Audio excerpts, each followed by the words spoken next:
O reinado de terror de um assassino em série pode durar décadas, até que as autoridades, muitas vezes por sorte ou por uma minuciosa investigação, consiga o capturá-lo. O exemplo mais recente que temos se trata do assassino de Long Island, que em julho de 2023, depois de 27 anos da sua primeira vítima, foi finalmente capturado. Depois de uma complexa investigação, a polícia chegou ao bem-sucedido arquiteto Rex Heuermann, marido, pai e com a vida dupla de um sanguinário assassino. O seu número oficial de vítimas é de 11 pessoas, mas este número pode ser muito maior. O fato é que, assim como Rex, autoridades acreditam que haja alguns assassinos em série soltos pelo mundo, e quem sabe, satisfazendo as suas mais obscuras necessidades. E neste vídeo você irá conhecer alguns deles.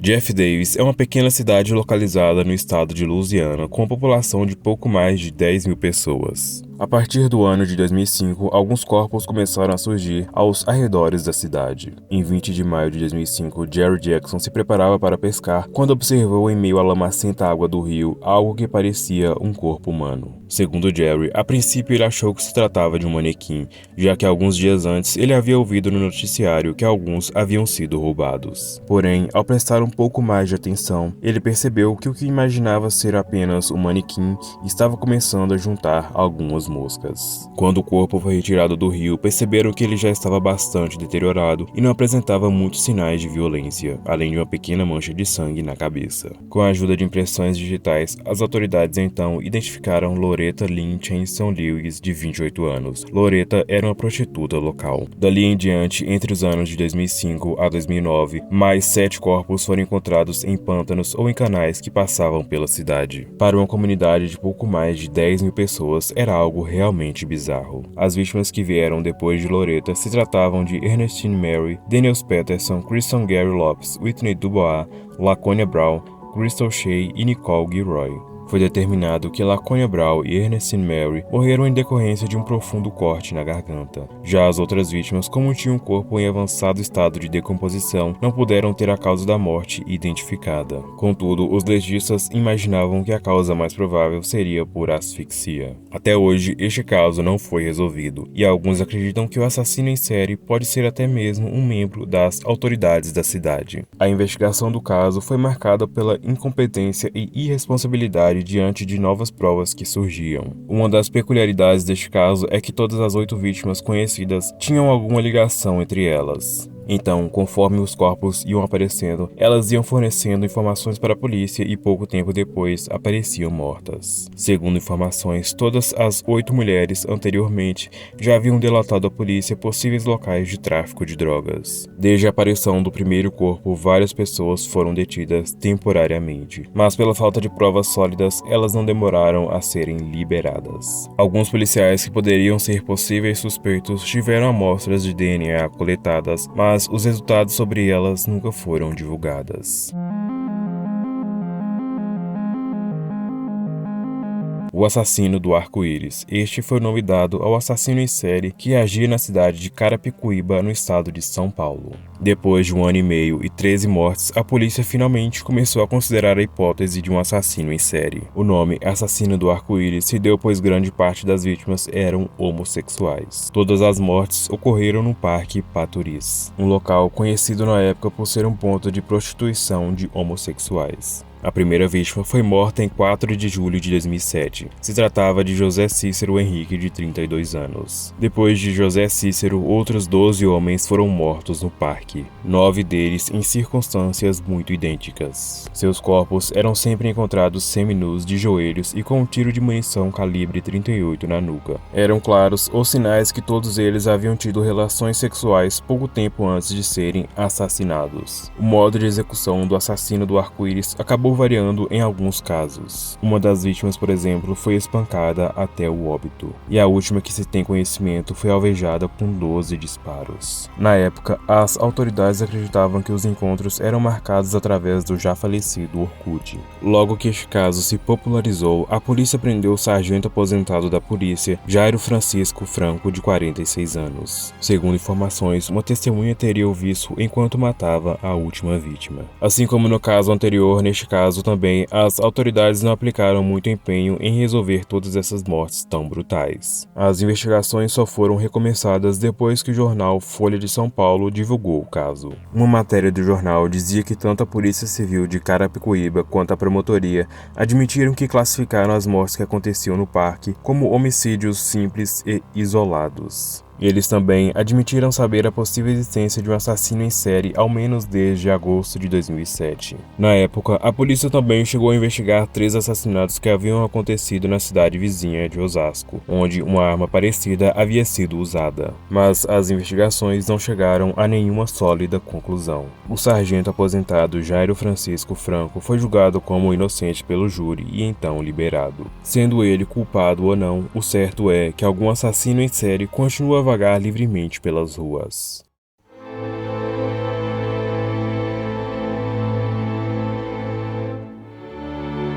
O maníaco de Danilovski, ou assassino dos olhos opacos, como também ficou conhecido, é um dos mais famosos e sanguinários assassinos em série da Rússia. Entre os anos de 2004 a 2007, acredita-se que ele foi responsável pela morte de pelo menos 7 pessoas. O modus operandi do assassino consistia em abuso sexual seguido por asfixia. Suas vítimas eram sempre mulheres entre 17 e 31 anos. Assim como alguns outros assassinos em série, o maníaco de Danilovski costumava deixar algo na cena do crime como se fosse o seu cartão de visita. No caso dele, se tratava de algumas obscenidades que foram encontradas desenhadas nas paredes onde algumas vítimas foram encontradas. O seu local de costume para descartar corpos eram sempre prédios abandonados ou canteiros de obras. Por mais incrível que pareça, o rapto de suas vítimas quase sempre acontecia em locais movimentados e em plena luz do dia. Na época dos crimes, a polícia se empenhou em fazer uma investigação muito efetiva, tendo interrogado mais de 1.200 suspeitos. Contudo, o verdadeiro assassino não foi preso.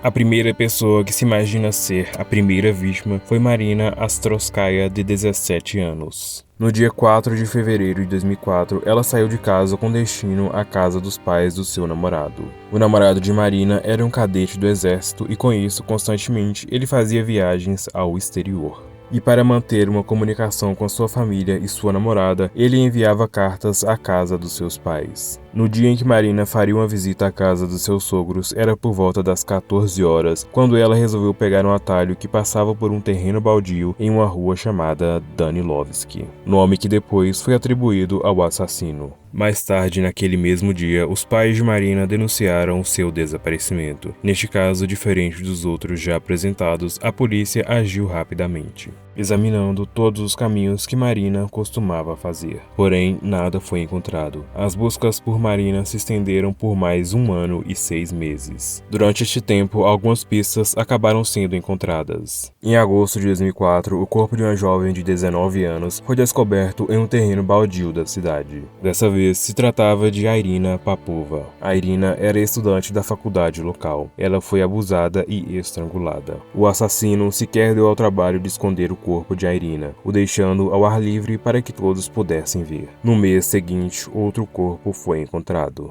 Dessa vez, somente cerca de 3 quilômetros do primeiro. A vítima se tratava da estudante Tatiana Baiva, de 22 anos. Tatiana foi vista pela última vez quando saía de uma boate. 3 meses depois, outra vítima apareceu e, para a surpresa de todos, ela também se chamava Tatiana Maskimova. Mas não era apenas os nomes que eram parecidos, o modo como ela acabou perdendo a vida e a forma como seu corpo foi descartado em um terreno baldio eram as marcas registradas de um assassino. Mas dessa vez, ao contrário das outras vítimas, não se sabe porquê, mas o corpo de Tatiana havia sido coberto com alguns gravetos, folhas, terra e neve.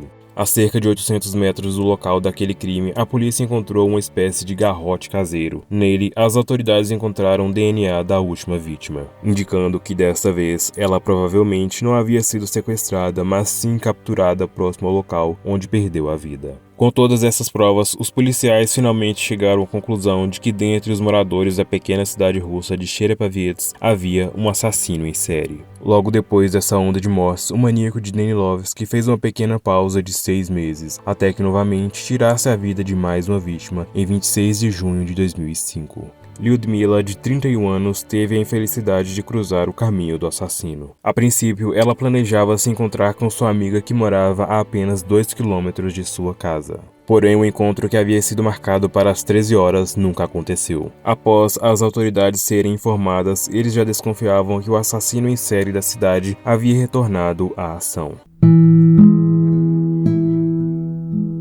Apenas um mês depois de fazer a sua última vítima, em 14 de julho de 2005, Svetlana Stepanova, de 19 anos, caminhava com sua irmã e um grupo de amigos. Era por volta do meio-dia quando Svetlana e as outras moças passavam por um terreno baldio e então Svetlana acabou ficando para trás, pois parou para amarrar os cadarços do seu sapato. Menos de um minuto depois, a irmã de Svetlana e as outras amigas ouviram o grito desesperado da jovem. Rapidamente, elas retornaram ao local onde ela se encontrava, mas ao chegarem lá, só encontraram sua bolsa e uma roupa de banho. Elas imediatamente começaram a fazer buscas no local, e não demorou até que se depararam com uma cena bizarra que jamais irão se esquecer. Elas avistaram um homem e perceberam que ele tinha nas mãos o corpo de Svetlana. Com um grito histérico dado pelas meninas, o assassino acabou fugindo do local. Estando em um completo estado de choque, as moças não conseguiram sequer lembrar como era o rosto do assassino. O corpo de Svetlana se encontrava somente com as suas roupas íntimas e um mortal corte que ainda sangrava no seu pescoço. A rapidez de como tudo aconteceu acabou despertando ainda mais dúvidas do perfil criminal deste assassino, que mais parecia uma besta selvagem que não era capaz de controlar seus instintos nem mesmo com a sua vítima estando acompanhada ou com a luz do sol impedindo qualquer tipo de ocultação da sua identidade. Após o crime, segundo informações, outras pessoas que estavam próximas conseguiram dar uma certa descrição do rosto do assassino. Agora também, os policiais tinham uma nova área para investigar.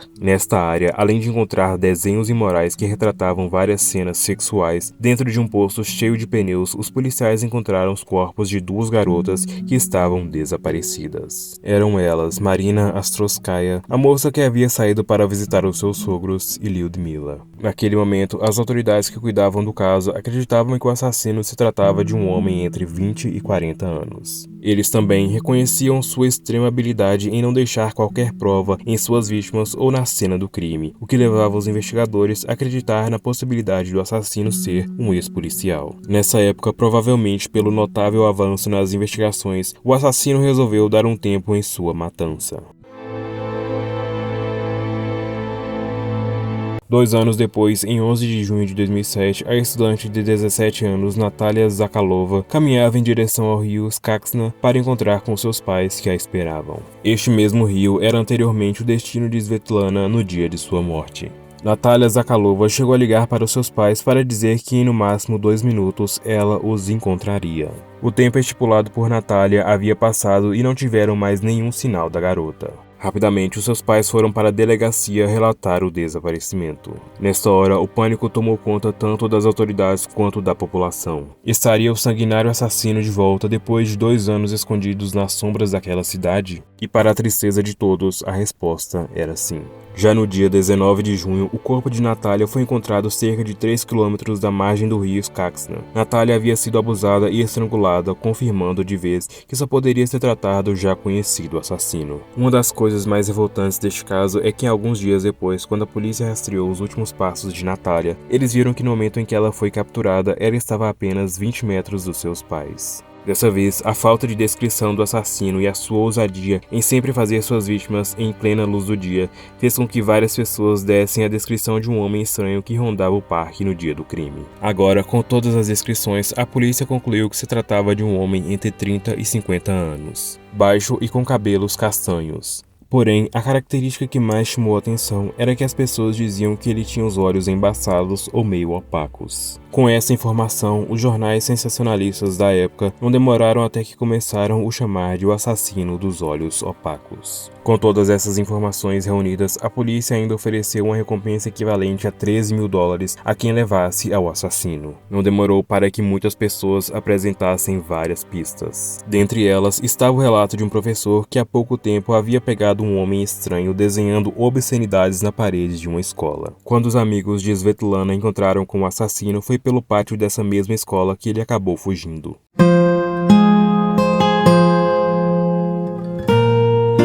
Depois do seu 7º assassinato, o maníaco dos olhos opacos simplesmente desapareceu. Nos anos que se seguiram, alguns homens que tiveram ocorrências relacionadas à agressão contra mulheres foram detidos, mas evidências de DNA os livraram de ser o verdadeiro assassino. Já em novembro de 2011, uma estudante chamada Svetlana Filiak brigou com seu namorado e saiu de sua casa. Mais tarde, naquela noite, Svetlana ligou para o namorado e pediu para que ele fosse buscá-la. Mas quando o namorado chegou, Svetlana não foi encontrada. Demorou mais de um ano até que as autoridades finalmente pudessem encontrar o seu corpo. Ele estava em uma vala atrás de um prédio abandonado. E da mesma forma como o corpo de Tatiana Maskimova foi encontrado, o corpo de Svetlana Filiak havia sido coberto com galhos e folhas. Em novembro de 2022, as autoridades que cuidam do caso divulgaram para o público algumas fotos com o intuito de se ter algum avanço na investigação. Porém, até o momento, o misterioso e imortal Homem dos Olhos Opacos não foi encontrado.